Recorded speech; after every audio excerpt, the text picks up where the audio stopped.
A continuación, Destino Libertad.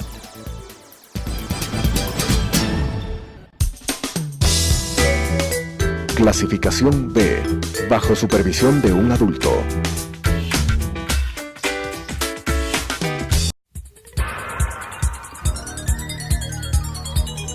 Las opiniones vertidas en este espacio por la producción y dirección del programa son de exclusiva responsabilidad de sus autores y de quienes intervienen en ellos.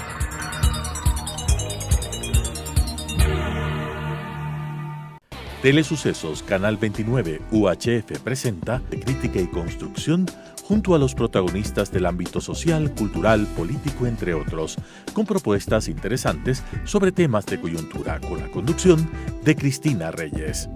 Destino Libertad. Buenas noches, queridos amigos, bienvenidos a este programa Destino Libertad. Mi nombre es Angelina Quevedo y es un placer acompañarlos como su presentadora. El día de hoy hablaremos sobre los 40 años de democracia en el Ecuador. Para esto tenemos al abogado Jesús Longo, quien nos acompañará en esta edición. Bienvenido. Jesús es abogado por la Universidad San Francisco de Quito y director ejecutivo de Diálogos por la Democracia. Que seas muy bienvenido a nuestro programa, Jesús. Muchas gracias, Angelina, y muchas gracias a la gente que también se da el tiempo para poder enterarse de la democracia, enterarse un poco más de la política y poder ser parte también de este proceso cultural. Jesús, ya que estamos hablando de los 40 años de la democracia, quisiera saber para ti qué significa vivir en un Estado democrático. Bueno, la democracia en sí tiene un concepto que es genérico. Básicamente es la lucha de los pueblos por la soberanía de poder elegir y poder controlar a quienes elegimos.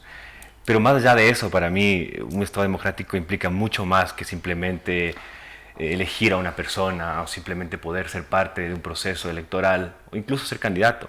La democracia implica un día a día de comportamiento en general, de convivencia en general con las personas que están al lado tuyo, respetar las leyes, hacer respetar las leyes, también comprometerte con la sociedad a poder ser un mejor ciudadano.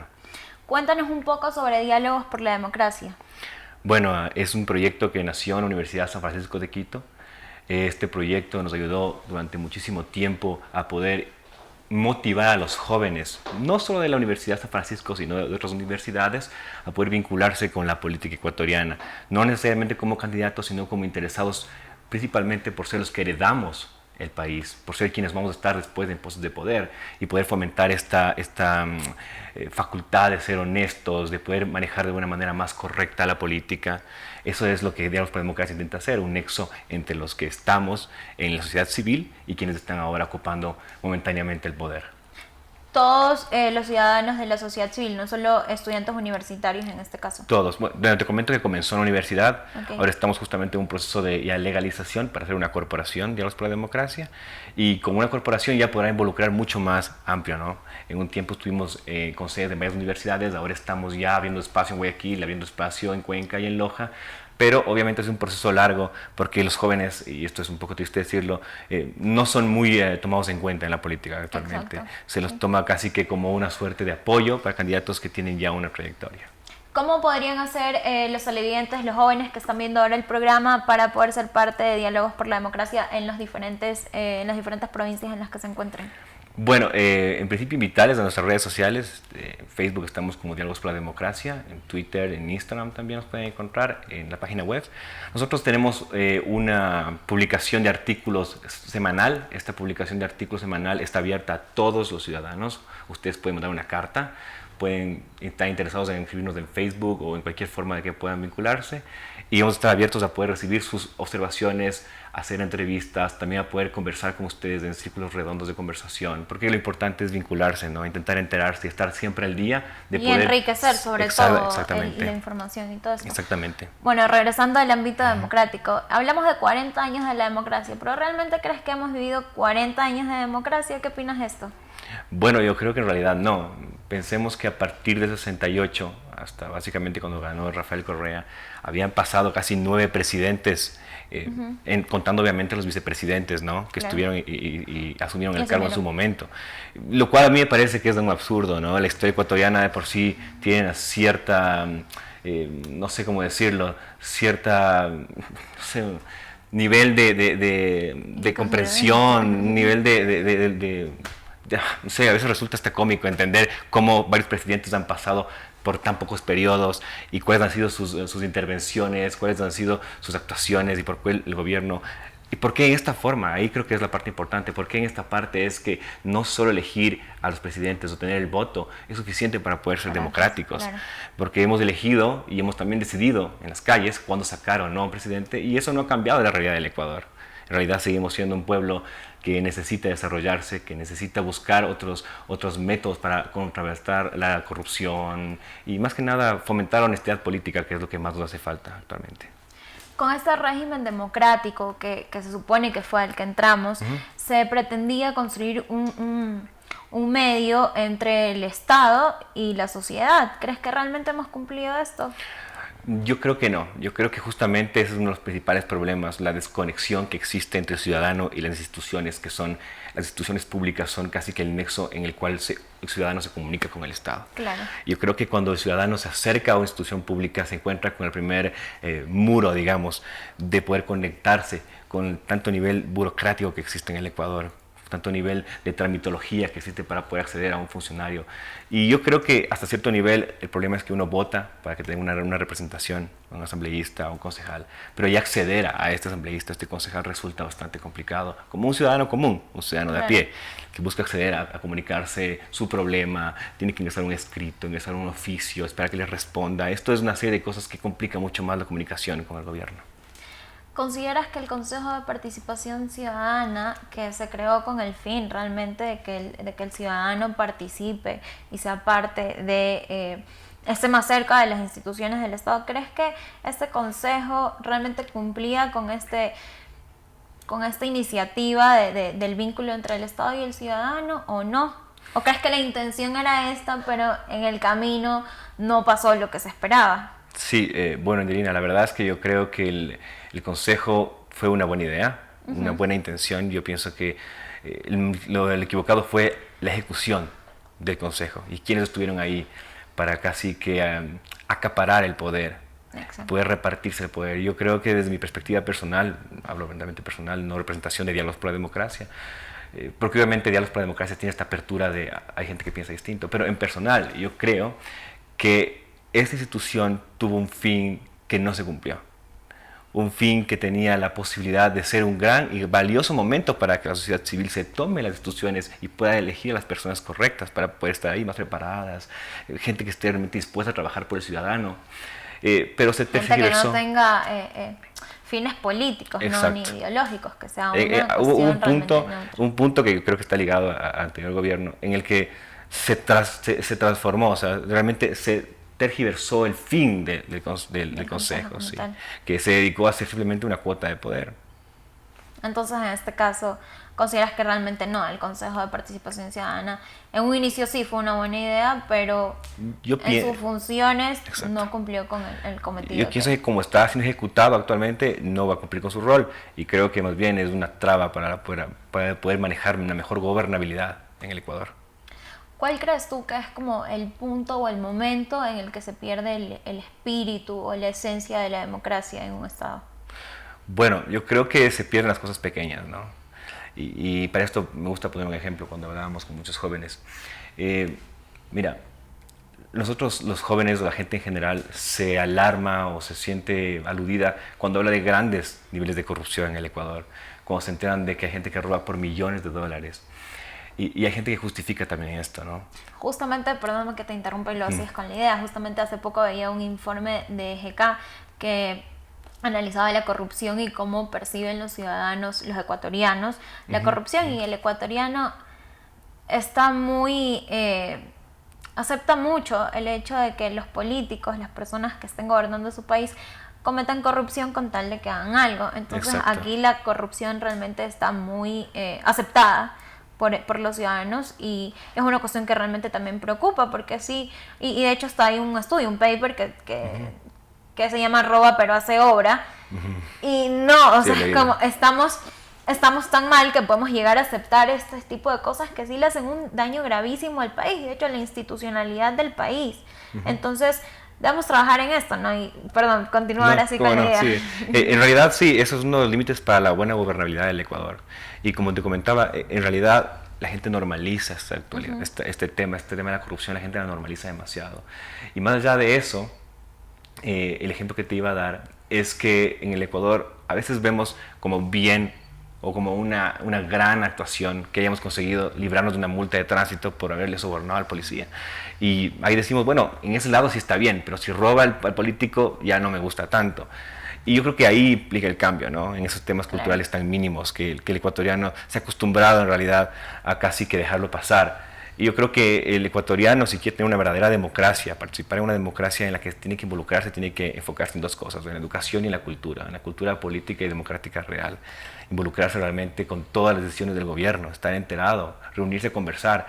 Hace un rato conversaba y oía jóvenes que están intentando reunirse todo el tiempo a hablar. Las universidades son el eje principal para poder fomentar esta participación política de los jóvenes.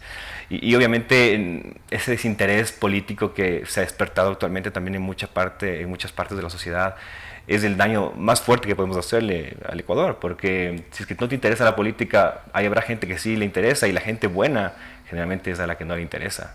Claro, tienes mucha razón en esto cuando hablas de que realmente tenemos que trabajar en la educación y en la cultura, porque cuando tú sociológicamente estudias el tema de este hecho de la corrupción y qué tan arraigada la tenemos, claro, somos muy buenos para decir, este político corrupto que me acaba de robar, pero somos perfectos para cuando nos para el vigilante de tránsito decir, le doy $5 y no me multa. Entonces claro, es una cuestión de educación realmente importante. O sea, si no cambiamos estos patrones, por más mínimos y pequeños que sean, a la larga tiene efectos replicadores gravísimos, como permitir este tipo de cosas. Y el hecho que hablas también de los jóvenes, o sea, que sí, realmente tienen una visión, una perspectiva de la política manchada, mala, pero también es importante que les digamos a los jóvenes y que les demos este mensaje de que si ellos no se involucran en esta política mala o manchada, entonces vamos a tener aún a los políticos malos que sigan haciendo este tipo de acciones que realmente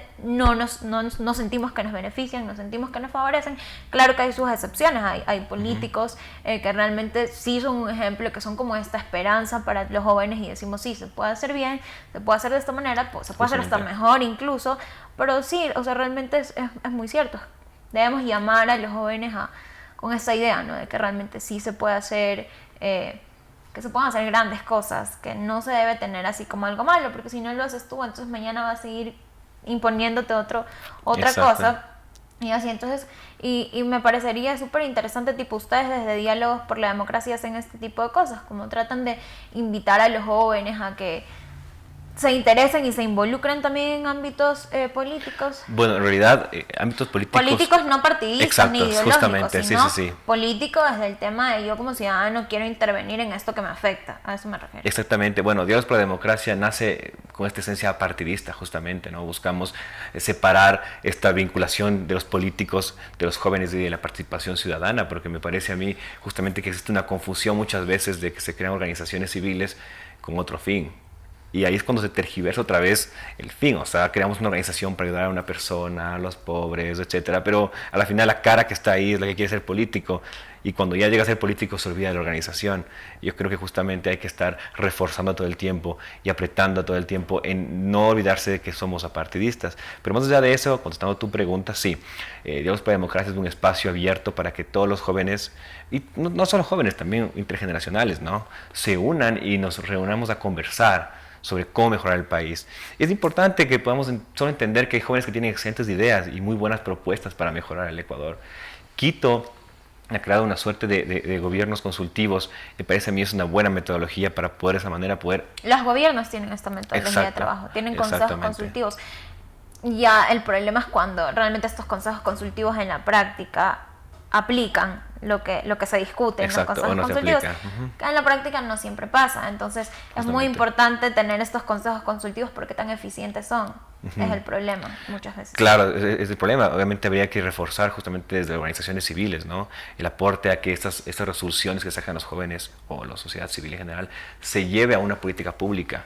Exacto. Y se instaure ya como una forma de poder decir, oiga, soy un joven que quiere participar, yo aplico, pongo mi idea, presenta una política pública como un plan, el Consejo lo aprueba, en el caso que sea Quito, en el caso que sea a nivel gubernamental en la Asamblea, y esto ayuda a que los jóvenes tengan voz también, porque si no estamos como relegados, ¿no? Solo tenemos que llegar a aceptar lo que ya se dijo. Claro, y otra cosa también que es súper importante, que los jóvenes, y puede ser hasta otros grupos minoritarios, y los niños también, son beneficiados por políticas públicas que realmente no recogen lo que ellos quieren, no recogen sus necesidades, sino las necesidades que los gobernantes creen que los jóvenes tienen o que los niños tienen. Eso pasa un montón con los niños y específicamente yo he investigado mucho sobre el tema. Se hacen leyes, se hacen un montón de cosas para niños sin contar con la visión y la perspectiva y la voz del niño. Entonces luego salen todas estas cosas maravillosas en beneficio de ellos, pero es desde esta visión adultocentrista en la que vivimos, y que la política también es muy adultocentrista. Es como siempre se minimiza el hecho de lo que un joven, o peor aún un niño, pueda pensar o pueda decir o quiere involucrarse. ¿Trabajan ustedes, por si acaso, o han pensado en la posibilidad de trabajar también con niños? Bueno, no hemos explorado esta oportunidad de trabajar con niños. La verdad me parece que es una excelente propuesta, una excelente idea que nos proporcionas como organización, pero implica una preparación mucho más estratégica, ¿no? Claro, porque, a ver, si nos ponemos a pensar a veces, y puede pasar contigo, con tu organización, que los jóvenes no quieran participar, pero porque desde niños no se fomentó la participación de ellos, porque normalmente a un niño tú le dices, no, tú no opinas aquí porque esto no es de niños. De grandes. Esto es de grandes. Entonces el niño se siente retraído, y peor aún si eres niño y eres, o sea, si estás en tu etapa infantil y eres niña, no niño, estás aún más reprimida. Entonces cuando tú reprimes a este niño, a la larga lo que vas a tener es un joven que no se siente libre para poder participar y que no se siente empoderado para participar. Entonces todas estas cosas empiezan desde la niñez. Tienes toda razón, y eso es también como cultura lo que nos obliga a solo simplemente aceptar lo que viene, ¿no? Y casi aceptar y vivir como vivimos, de status quo, casi que de conformidad, casi que de ignorancia. Yo creo que ahí entra la educación, ¿no? Y la cultura, la forma de decir, tenemos herramientas para poder participar, tenemos herramientas para poder involucrarnos y para poder transformar nuestra realidad. Regresando también al tema de la democracia, que es nuestro tema central, si bien existen dictaduras disfrazadas de democracia, nosotros realmente sí tenemos alternancia de poderes, tenemos elección a las autoridades por parte de la ciudadanía, pero ¿es esto realmente vivir en un estado democrático pleno como tal, o es simplemente como una herramienta para generar sensación de que vivimos en un estado democrático? Bueno, es muy buena pregunta en realidad. El Ecuador, justo en esta transformación de hace 40 años, ¿no? Que vivimos una época de dictadura. Yo creo que el Ecuador no ha vivido una dictadura real, sino una dicta blanda, como se ha dicho muchas veces, que tuvimos 10 años de dictadura desde que entró los gobiernos hasta que comenzó ya, ganó Hurtado y ganó Roldós también en ese binomio. Ahí comenzamos con una democracia, pero en este proceso, como tú bien lo dices, no solamente es votar, no solamente es elegir al presidente de la democracia en general. Y yo creo que porque a ver, ¿qué pasa si mañana no hay elecciones? Chao, ya no hay se acabó el Estado democrático, ya no somos un Estado democrático. Exacto. Como la gente tiene mucho esta sensación, y entonces hay dictaduras que tienen elecciones, que tú vas y votas, pero no son un Estado democrático. Exacto. Entonces esto puede ser también como una trampa realmente para generar una sensación de que estamos viviendo en democracia, pero no. Y justamente voy a eso, ¿no? El anterior gobierno controlaba casi todos los estándares de poder, ahora cada vez se van sacando más y más cosas que demuestran que el gobierno anterior manejaba todos los niveles del poder, lo cual al final la gente votaba por estas personas, votaba por este grupo político, pero manejaban todo, ¿no? Era una dictadura oculta. Exacto, justamente también yo me cuestionaba, era como salimos de una dictadura a una democracia, y por eso le llamamos democracia, porque estamos viviendo una situación realmente dura, ¿o no?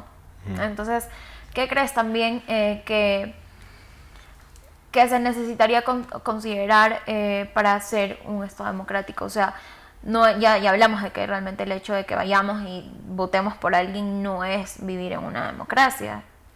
Sí, claro, la democracia no solamente es eso, necesitamos más participación. involucramiento, instituciones que tengan apertura y transparencia, la posibilidad de que el ciudadano pueda ser uno con la institución, que cada vez estemos más digitalizados. Creo que también es parte de ser más democráticos, participar, porque recuerda que el concepto en sí de la democracia no es simplemente elegir, sino también controlar a tus gobernantes. Y esa parte de controlar a tus gobernantes y tener esa conexión con el gobierno, es la que no se ha logrado manifestar en el Ecuador realmente. A ver, y es algo que no solamente tiene que trabajarlo el gobierno, el Estado y las instituciones públicas como tal, sino la ciudadanía, Claro. porque esto es un juego de roles, ¿no? O sea, yo como Estado hago esto, pero y tú como ciudadanía también tienes que exigirle a estos gobernantes, tienes que ser activo.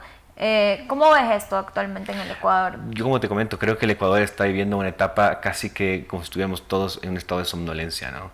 Aceptamos todo lo que viene, no hay una realidad de revelación de los jóvenes, de la sociedad civil.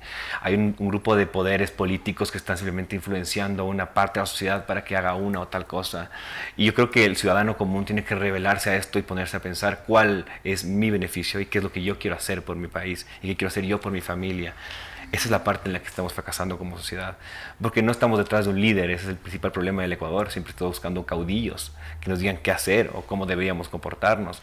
Para aquí está bien la economía, por acá está mejor la economía, cuando el ecuatoriano de por sí tiene que fijarse en sus propios gastos desde la casa y poder ver cuál va a ser su mejor vínculo para poder manejarse con el gobierno. ¿No es Claro, cierto? también, y que yo creo que es algo que pasa bastante, es que los ciudadanos están o mal informados o totalmente desinformados, no saben que tienen, y que es algo que, a ver, esto le compete sí, efectivamente al gobierno, a las instituciones públicas, es algo que deben informar y comunicar. O sea, puede parecer que no se debería invertir tanto en el ámbito de comunicación, pero es totalmente importante porque el ciudadano debe saber y conocer que tiene derecho a participar, que tiene derecho a exigir, que puede acercarse mañana a la Contraloría General del Estado y decir, yo creo que este político no está cumpliendo con lo que le compete, que puede acercarse al asambleísta y decir, a ver, esto aquí no está bien, yo propongo esta idea y tal o cual cosa. O sea, realmente ni los ciudadanos medianamente educados lo conocen. Entonces sí es una cuestión también de comunicación,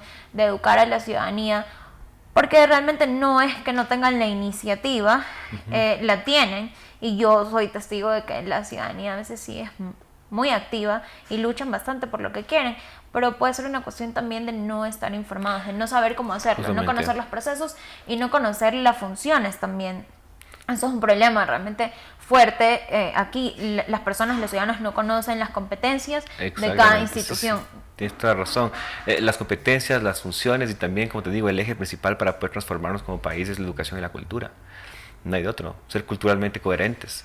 Claro, puede sonar como súper cliché decir, No, claro. hay que trabajar en la educación, pero hay que trabajar en Hay que trabajar en la educación y en la cultura, como te digo, Sí, en no la solo cultura. educación. Porque si es que yo, como te digo, tengo esta doble moral de que atajar al policía está bien, pero que me robe el gobierno está mal, Está mal. nunca va a permitirnos transformarnos como sociedad. Y educarnos en general también, para poder tener un acercamiento claro, justamente como tú lo comentas, a cuál es la institución correcta, a dónde debo dirigir mi queja, a dónde debo dirigir mi malestar.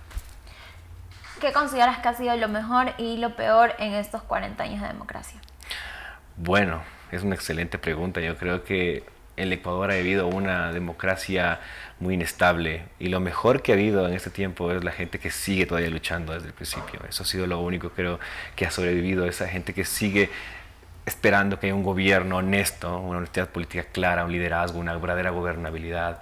Yo creo que esas personas han sido lo mejor que ha habido, las que sobrevivientes de estas democracias, que son como las montañas justamente, ¿no? Un rato están muy arriba, otro rato están muy abajo y nunca se han consolidado como una democracia que realmente faculte la participación de los ciudadanos y también devuelva a los ciudadanos lo que el ciudadano espera, sin que haya de por medio corrupción, obviamente, escándalos y un sinnúmero de cosas que se vive en el Ecuador. ¿Lo peor?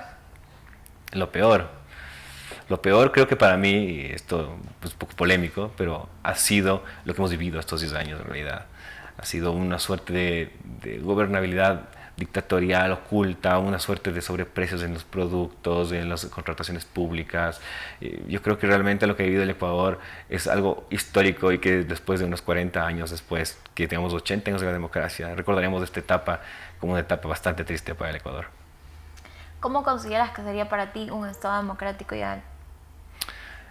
Bueno, no conozco realmente no me puedo imaginar realmente cómo sería un Estado democrático ideal, pero yo pensaría que lo único que podría hacernos ser mejor como democracia, idealizarnos como democracia, sería una participación concreta de los ciudadanos, una participación activa de los ciudadanos, y más que nada eso, una conexión directamente con las posibilidades de crear las leyes, no solo en base a las necesidades de uno u otro grupo social, sino en general, poder vincular a toda la sociedad y que esta sociedad pueda generar varias críticas o varios discursos que vayan acorde a qué se necesita para el país.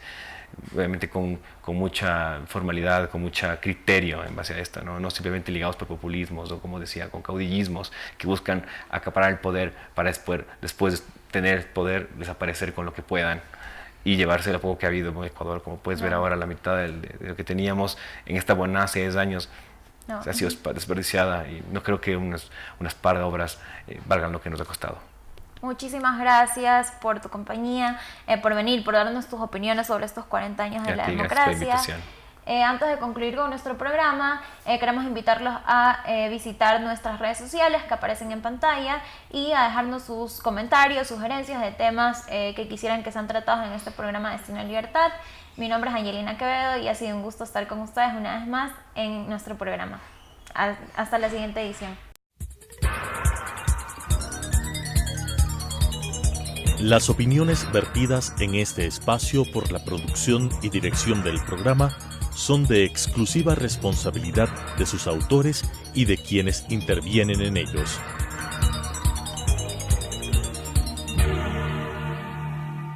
Telesucesos Canal 29 UHF presentó Destino Libertad, un espacio de crítica y construcción junto a los protagonistas del ámbito social, cultural, político, entre otros, con propuestas interesantes sobre temas de coyuntura, con la conducción de Cristina Reyes. Destino Libertad,